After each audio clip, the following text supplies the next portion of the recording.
Les damos la bienvenida a esta entrevista virtual del énfasis de periodismo de la Escuela Ciencias de la Comunicación Colectiva de la Universidad de Costa Rica. Somos Sofía Valenciano Abarca y Valeria Zúñiga Brenes, estudiantes del curso Introducción al Periodismo 2026, y hoy conversaremos con la cineasta costarricense Hilda Hidalgo Cirinach sobre la industria de la producción audiovisual nacional y centroamericana. Con su autorización, esta entrevista está siendo grabada para ser compartida en plataformas estudiantiles. Hilda Hidalgo Cirinach hizo su bachillerato en periodismo en nuestra escuela, la licenciatura en la Universidad Veritas y su maestría en dirección cinematográfica en la prestigiosa Escuela Internacional de Cine y TV en Cuba. Fue decana de la Universidad Veritas, donde fundó el primer programa de licenciatura en estudios cinematográficos en Centroamérica y también ha sido docente en el área de comunicación audiovisual y multimedial y coordinadora académica del ICAM en nuestra escuela. Es directora, guionista, productora y editora audiovisual. En el 2009 estrenó su primer largometraje titulado Del amor y otros demonios, basado en la novela del mismo nombre del Nobel Gabriel García Márquez, quien en el 2023 le otorgó los derechos de autor a su novela para esta producción. En el 2000 obtuvo el premio al mejor corto en el Festival de Cine Latino San Francisco Marín en Estados Unidos por su cortometraje La Pasión de Nuestra Señora de 1998 y su documental Polvo de Estrellas del 2001 recibió el Círculo Precolombino de Oro al mejor documental sobre arte en el Festival Internacional de Cine de Bogotá de 2004. En el 2017 estrenó su segundo largometraje, Violeta al fin, con el apoyo del Fondo para el Fomento Audiovisual y Cinematográfico, mejor conocido como el FAUNO, del Centro Costarricense de Producción Cinematográfica del Ministerio de Cultura y Juventud. Su trabajo como cineasta la ha llevado a participar en festivales de cine en países como Cuba, Moscú, China, Colombia, Estados Unidos, Noruega y Argentina. En 2023 estrenó el documental Dos Patrias, una coproducción de Producciones La Triorba y el Institute on Race and Equality Producciones, una visión íntima sobre las vidas de tres activistas y prisioneros políticos en Cuba. Isla Hidalgo tiene sobre la mesa una nueva producción y con ella conversaremos sobre los principales retos de la industria costarricense y centroamericana. Así que muchas gracias, Hilda, por acceder a esta entrevista. Bueno, es precisamente en una entrevista del 2018 en la Universidad Francisco Marroquín de Guatemala que usted dijo, soy guionista y directora, eh, y eso en América Latina quiere decir que también soy productora, no queda más remedio. ¿Explica eso que en sus producciones usted asuma simultáneamente los roles de guionista, directora y productora para mantener el control creativo sobre la visión del proyecto o es también una razón económica? Bueno, muchas gracias. Primero voy a saludarlas, Valeria y Sofía. Muchas gracias por esa introducción. Y feliz de estar aquí compartiendo con estudiantes de la Escuela de Comunicación Colectiva de la Universidad de Costa Rica, que es mi alma mater y a la que tengo en altísima estima. Em, Qué buena pregunta. Me encanta. En realidad es por necesidad, primero que todo, porque hay, digamos, cuando yo empecé a producir cine, ¿verdad? Que fue en la década del 90 del siglo pasado, no había todavía, bueno, uno difícilmente podría decir que hay una industria en Costa Rica, ¿verdad? Pero digamos que ahora ha habido una evolución de la producción audiovisual y ha crecido exponencialmente en relación a los noventas. Pero entonces no hay tantos productores y productoras, ¿verdad? O sea, realmente tenemos pocas personas que tengan la disposición o el entrenamiento ¿verdad? Que quieran dedicarse a ese oficio. Eso por un lado. Y luego, eh, cuando uno habla de industria, ¿verdad? Para poder decir que hay una industria es porque hay una producción constante, permanente, que abarca, digamos, un rango muy amplio de tipos de producción. Entonces, cuando tengamos, ¿verdad? Producciones, cine de terror, cine de comedia romántica, cine de autor que llaman, o de autora, digamos, cine de arte, cine de cine, ¿verdad? Cuando tengamos series de televisión, cuando en Costa Rica se produzca toda la variedad posible de productos audiovisuales que hay y haya, digamos, un movimiento mucho más permanente. Entonces, podremos, ¿verdad? Como las personas que queremos ser solamente directoras o guionistas, dedicarnos solo a eso. ¿Ok? Entonces, efectivamente, todavía estamos en un proceso de crecimiento, ¿verdad? ¿Y por qué digo que sí se puede? Muy importante también. Por ejemplo, Corea del Sur estaba hace 25 años igual que Costa Rica. Se producían 10, 12 películas al año. Y Corea, digamos que implementó, digamos, dos leyes de cine muy potentes, una para impulsar la distribución del cine coreano y la otra para impulsar la producción del cine coreano. Eh, eh, Directamente la alianza financiera entre las empresas privadas y el gobierno para financiar cine. Y de ahí, hoy estamos viendo cine coreano en Multiplaza del Oeste, en Netflix, o sea, se producen más de 300 películas al año. Es el único país de ese tamaño, así pequeñito, que tiene una producción que prácticamente equipara a Estados Unidos, ¿verdad?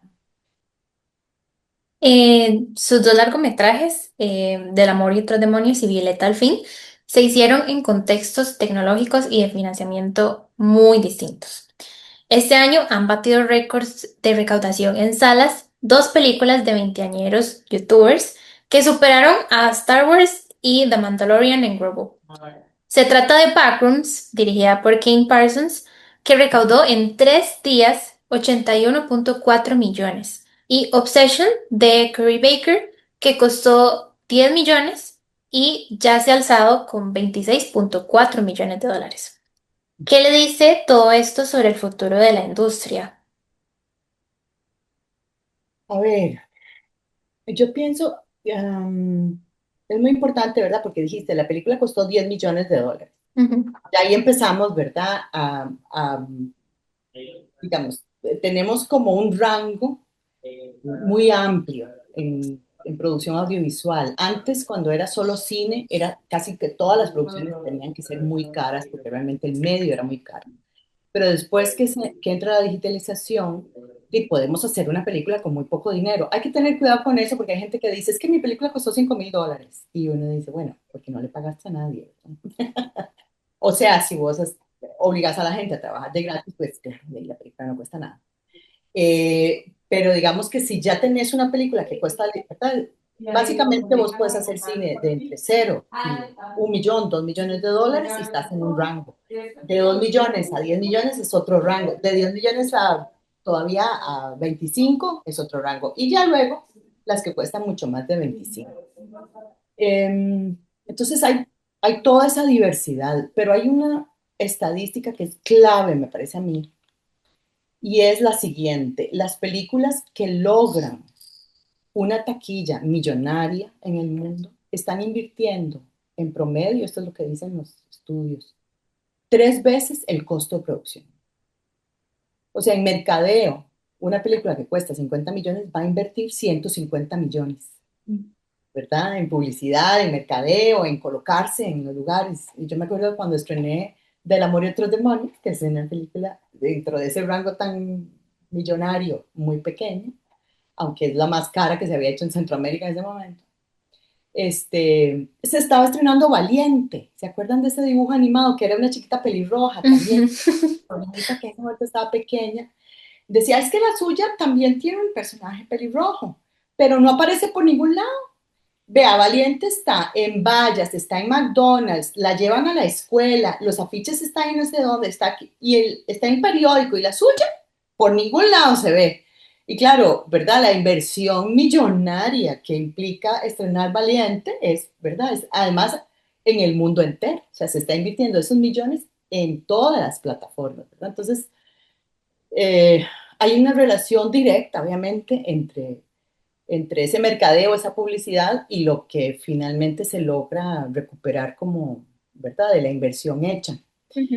Ahora, también se está moviendo muchísimo el dónde vas o sea, tanto las formas de producción como las formas de distribución, ¿verdad? Las salas de cine están quedando cada vez más pequeñas. Yo, cuando estrené Violeta, yo le decía a las salas de cine, pero es que ustedes no tienen público de lunes a viernes, o sea, de lunes a jueves, digamos.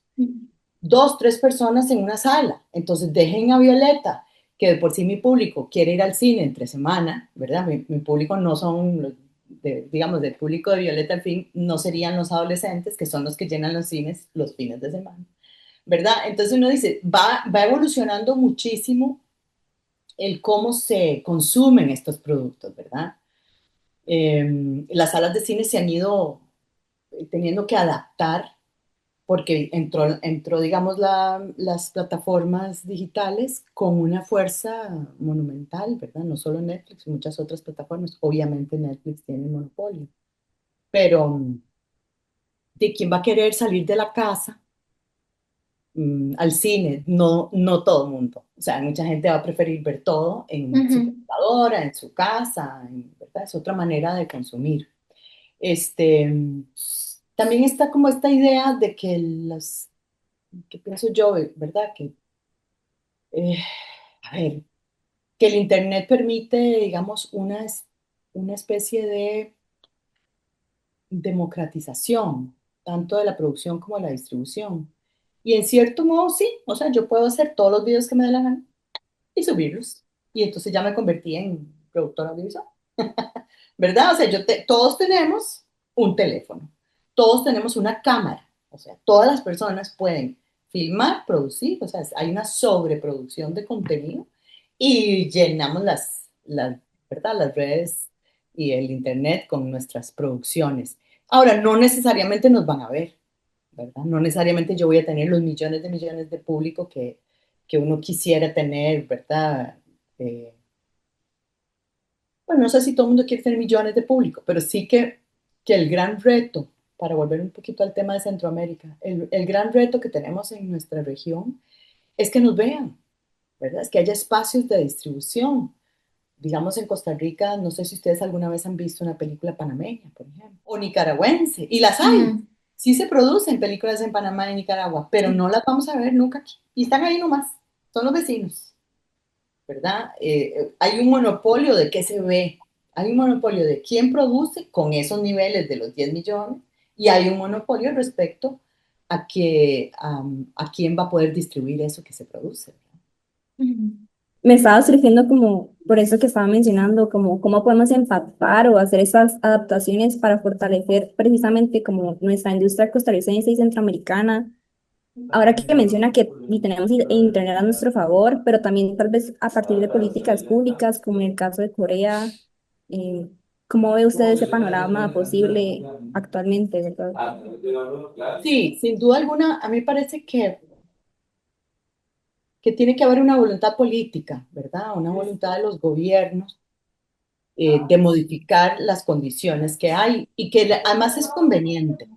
Vean que Estados Unidos, los gobiernos de Estados Unidos en la década de los 20 del siglo XX, valga la redundancia, entendieron muy bien que a donde iban sus películas, iban sus productos, ¿verdad? Ellos empezaron a invertir en la industria del cine, pero fuerte, fuerte, fuerte, eh, a incentivar la producción de cine. Y aquí en Costa Rica se veían solamente películas mexicanas y argentinas en los 40 y los 50. Pero ya a finales de los 50 y 60, solo estadounidenses. O sea, ese monopolio que Estados Unidos empezó a organizar en nuestros países y en todo el mundo, porque básicamente en todo el mundo el 95% de lo que se consume viene de Estados Unidos. Eh, Se empezó a organizar con mucha antelación, ¿verdad? Ha sido como masivo. Y entonces yo digo, ¿qué pasa con los gobiernos locales que no terminan de entender que también es relevante para cada país en términos económicos? O sea, que tiene enormes ventajas. Y además en este siglo XXI, que es un siglo donde el lenguaje audiovisual es el más importante de todos. ¿En qué sentido? De lo que se consume en Internet, según Cisco Systems, más del 85% de lo que se consume es audiovisual. O sea, no se consumen textos. No es que la gente entra a leer cosas en Internet Ujú. prácticamente, sino que se consume más el audiovisual. O sea, no, nosotros como costarricenses debemos poder producir audiovisualmente. porque ese es el lenguaje que se está utilizando en el mundo. Entonces, si no, vamos a caer en desventaja. O sea, al gobierno de Costa Rica le conviene, por muchísimas razones, ¿verdad? Económicas, políticas, culturales, impulsar esta industria. Y Ujú. ha habido, por supuesto, una evolución, hay un apoyo, ¿verdad? Y ustedes mencionaron, Violeta se hizo con fondos estatales, con bueno, una parte, fondos estatales de México y fondos estatales de Costa Rica. Entonces, sí, hay mucho que, ¿verdad? Hay mucho que tenemos que trabajar por ello, ¿verdad? En el caso de la producción audiovisual, para impulsar leyes que, de nuevo, que como en Corea, sienten una base económica para financiar las películas y a la vez para distribuirlas. Esas dos áreas. Mm. Y bueno, hablando también de las producciones, en el 2000 usted fundó su productora Alicia Films junto a Laura Pacheco y ahora dirige La Tiorba, con las cuales ha realizado coproducciones. Ya lo mencioné un poco, pero ¿cuál es el mapa de países y fondos disponibles que debería conocer todo aspirante a cineasta? Bueno, eso se modifica muy rápidamente, ¿verdad? Está en constante evolución. Entonces, yo diría que tal vez no es posible hacer como una lista que luego se vaya a mantener dentro de incluso un año, 6 meses, ¿verdad? Ah, yo tengo la teoría, y tal vez, no sé si estoy equivocada, pero por lo menos ahora que no tenemos esta industria todavía establecida, que cada proyecto se financia de una manera distinta. O sea, hay que financiar los proyectos de acuerdo a su naturaleza, ¿verdad? Entonces, por ejemplo, yo hice una película sobre mujeres infanticidas y entonces busqué apoyo en ONGs y ¿verdad? En fondos estatales de Europa, donde probablemente había más afinidad hacia ese tema. Lo mismo me pasa con Dos Patrias, que es un documental sobre prisioneros políticos y obviamente el financiamiento viene de una ONG que trabaja sobre derechos humanos. Este, mientras que Del amor y otros demonios es una película, bueno, tuvo un financiamiento muy sui generis, pero básicamente en Costa Rica no había fondos estatales todavía, ¿verdad? Y de hecho, cuando empezamos a hacer Del amor y otros demonios, un coproductor nos dice, bueno, y Costa Rica está en Ibermedia. Y Laura y yo nos volvimos a ver como, ¿Iber qué? No estábamos todavía ni siquiera en Ibermedia. Entonces nosotros empezamos por proponer en la Asamblea Legislativa el ingreso de Costa Rica a Ibermedia, lograr que entráramos a Ibermedia, aplicar al fondo y luego ganar fondos para poder hacer la película. Vean el camino tan dilatado, ¿verdad? Y bueno, y finalmente, en términos, es una película con financiamiento colombiano y costarricense que se financió prácticamente con financiamiento privado costarricense, que en ese entonces, ya desde ese entonces decíamos cómo es posible que no haya un incentivo para que estos inversionistas que están queriendo poner dinero para hacer una película de casi $3 millones y no hay en Costa Rica ninguna, ¿verdad? Ningún incentivo a eso.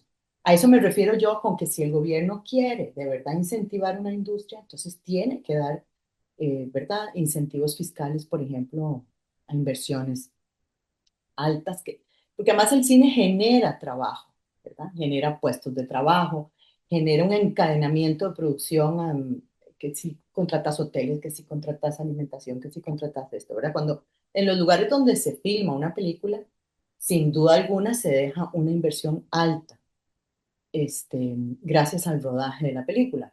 Ojo que esto de la coproducción es relevante por un motivo porque Costa Rica tiene un público muy pequeño. Entonces, por más alta que sea la taquilla que usted pueda tener en Costa Rica, nunca va a recuperar su inversión si solo la muestra en Costa Rica.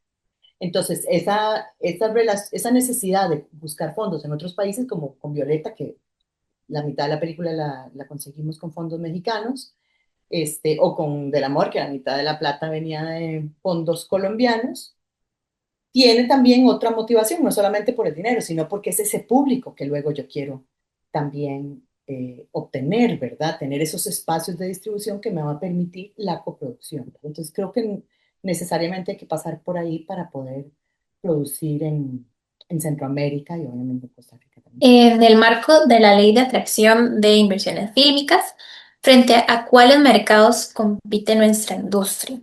¿Y qué habilidades y competencias se deben desarrollar para concursar por fondos o encontrar socios e inversionistas? ¿Se debería formar más personal técnico o más profesionales?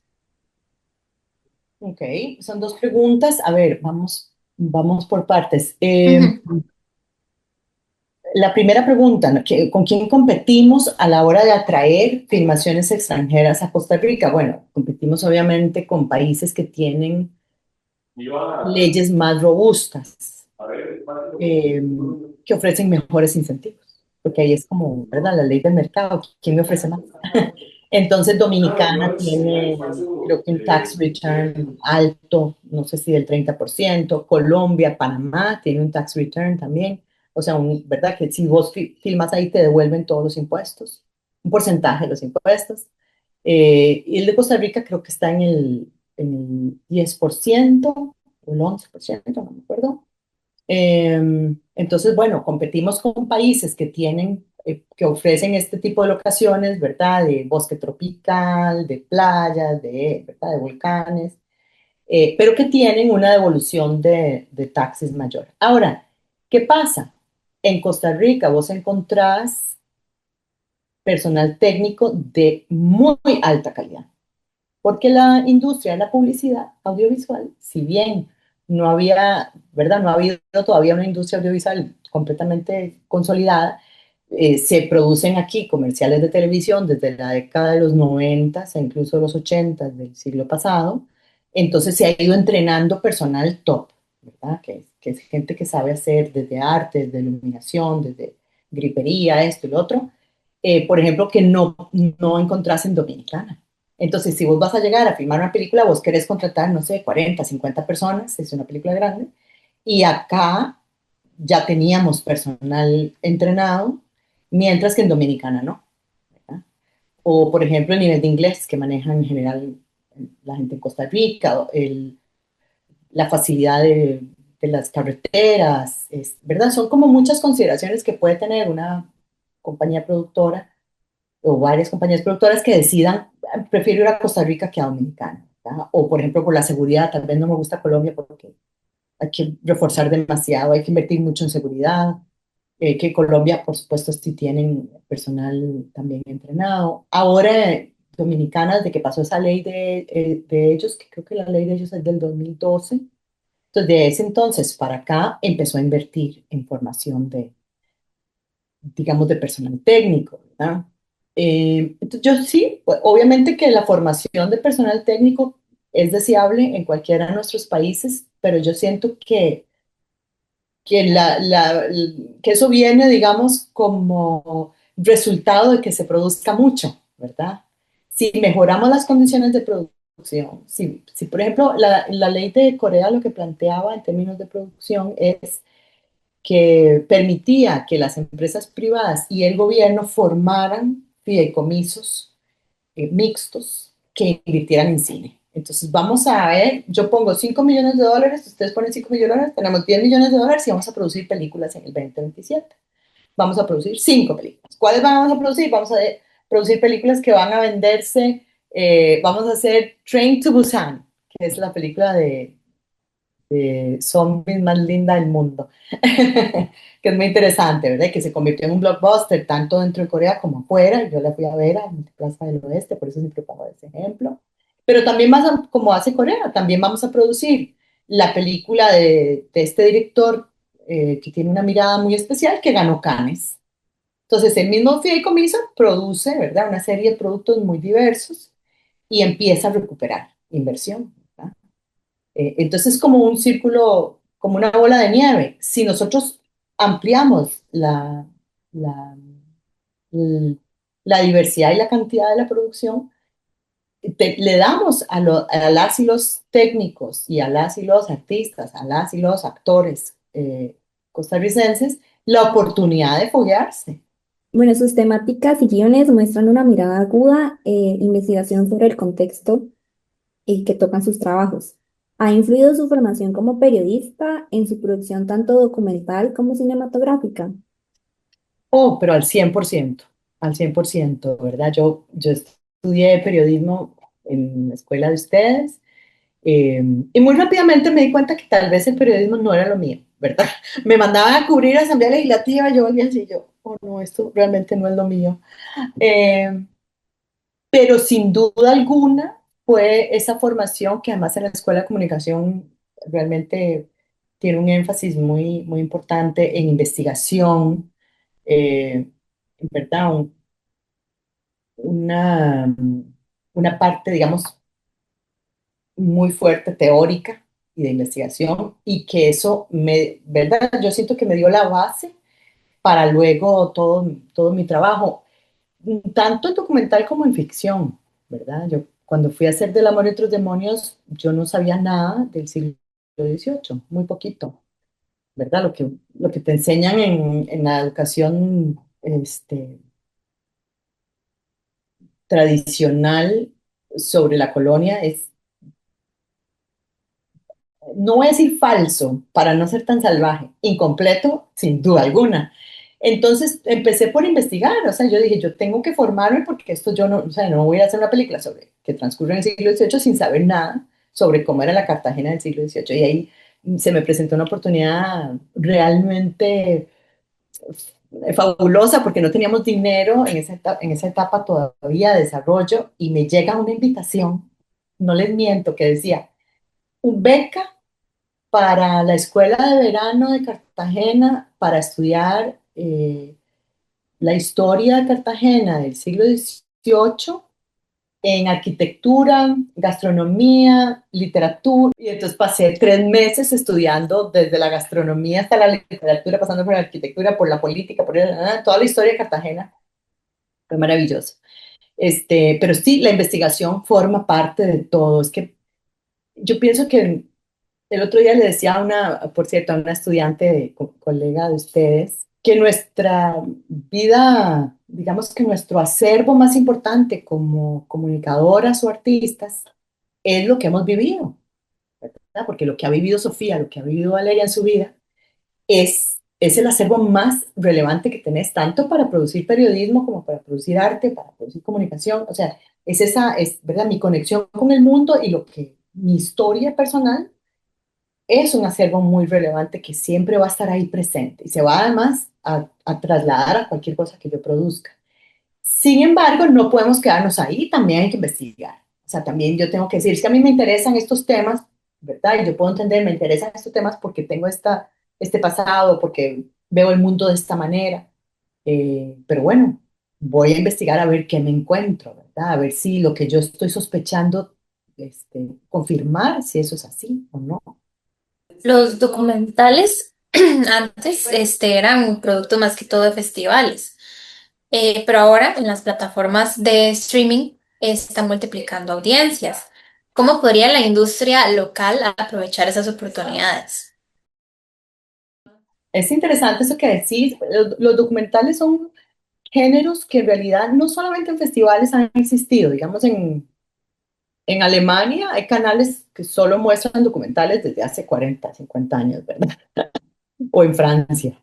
Aunque también es interesante, en Costa Rica la producción audiovisual más relevante casi que de todo el siglo XX fueron documentales producidos por el Centro de Cine, o sea, documentales producidos por el Instituto Estatal de Cine.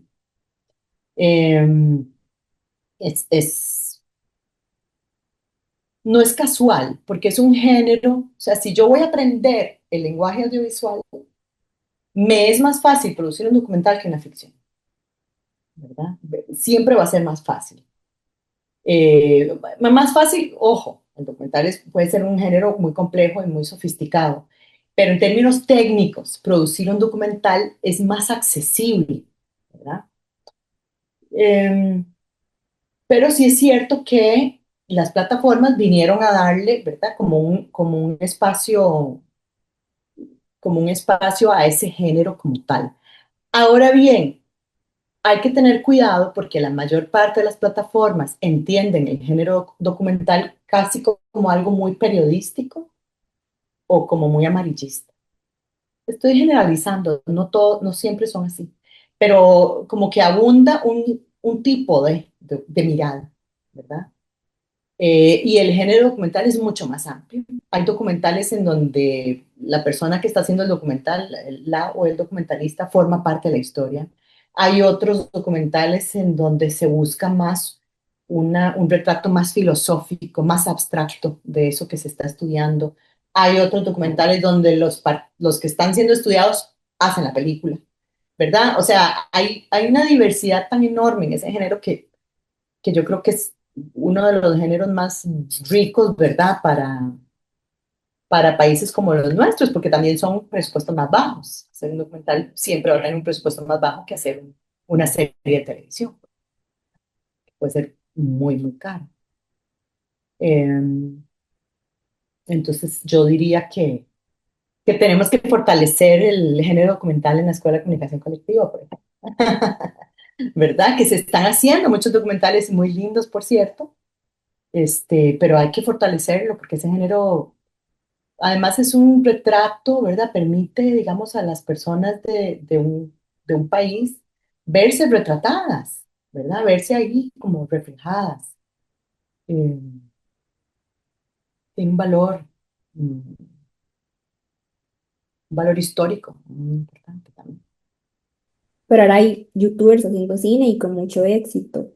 ¿Sigue siendo relevante ofrecer carreras de cine?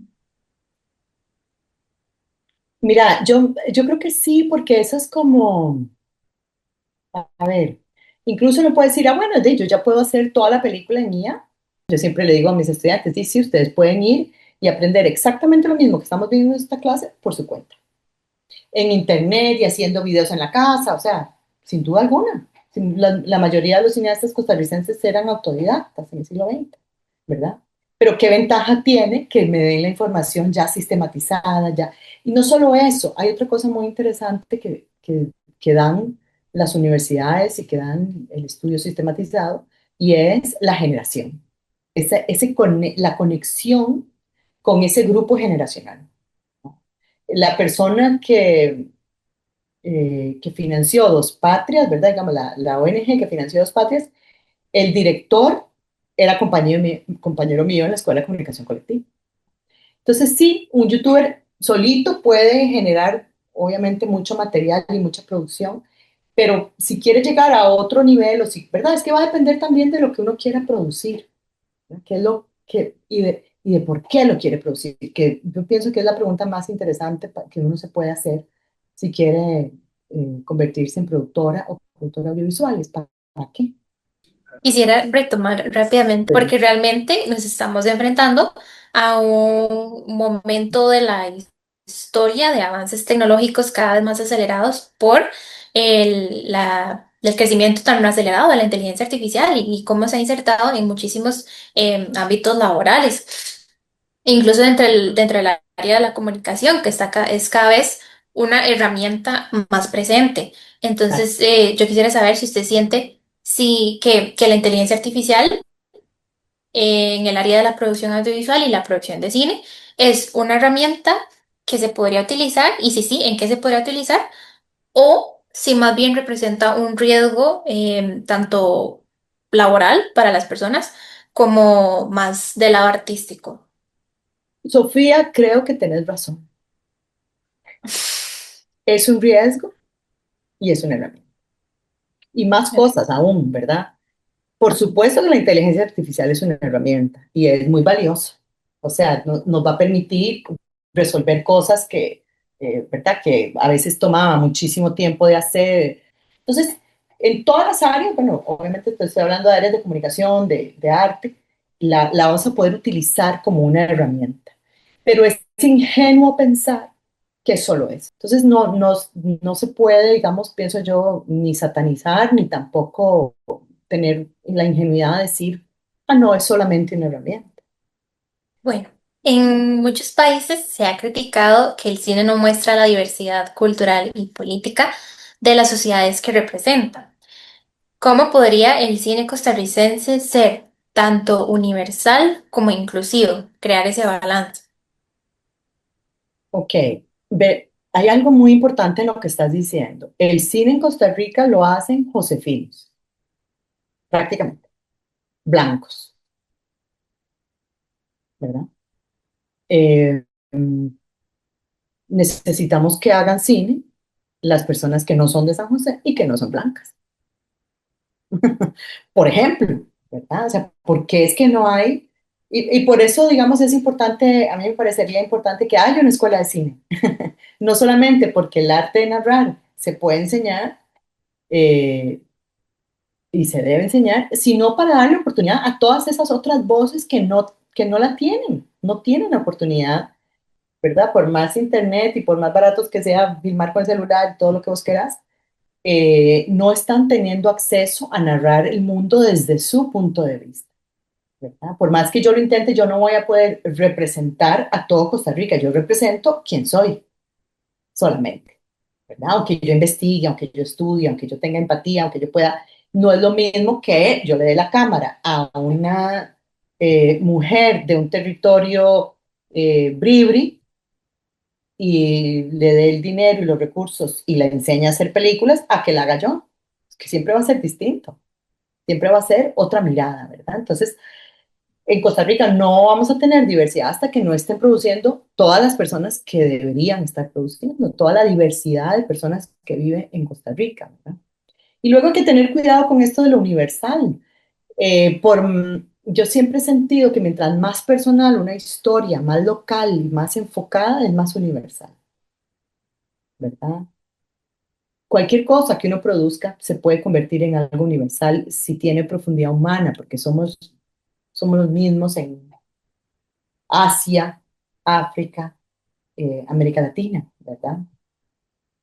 Y les comentaba el otro día que, que en Costa Rica, de todas las personas que han hecho películas, el 44% somos mujeres, que es un porcentaje altísimo, ¿verdad? Es un porcentaje muy, muy alto. Eh, en otros países es del 3, del 5%, del 7%. O sea, en Guatemala había hasta hace como 3, 4 años solamente 2 mujeres que hubieran hecho un largometraje.